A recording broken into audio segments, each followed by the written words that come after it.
Peruvians are set to elect a new Congress on Sunday. President Martin Vizcarra dissolving the chamber last year after accusing the opposition of stonewalling reforms against corruption.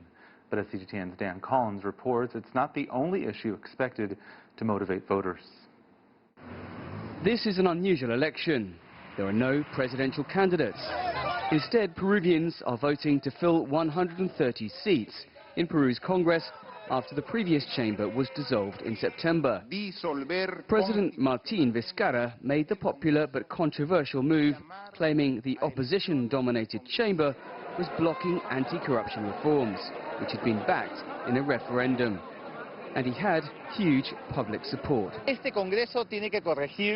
next Congress has to correct everything that the last Congress did wrong. All the corruption cover-ups. It has to deepen the anti-corruption and political reforms to change the electoral system. It's a very brief period, just 14 months, but it could be the most important Congress in our history.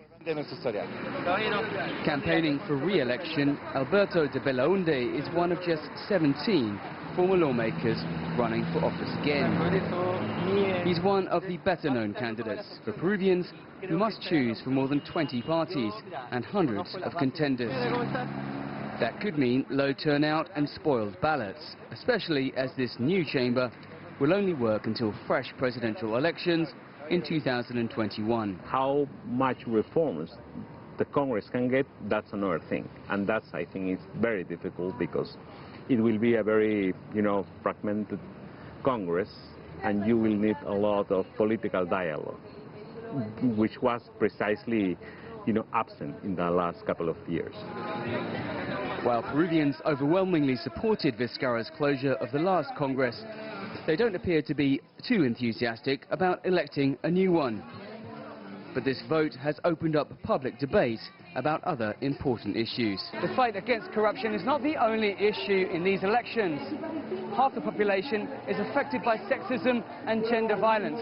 And the women's rights campaigner Arlette Contreras is calling for change on the streets of Lima. Contreras became an activist for women's rights after she survived an attack by an ex-boyfriend. Peru's femicide figures for 2019 were the highest in 10 years.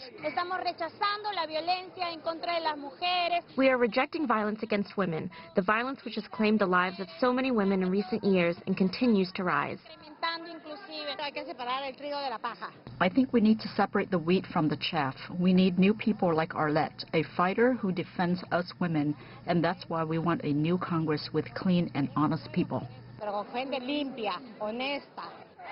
Polls show voter concerns continue to be topped by political and financial corruption, followed closely by violence and crime. This vote could be the opportunity for Peruvians to get, if not the Congress they want, the Congress they deserve.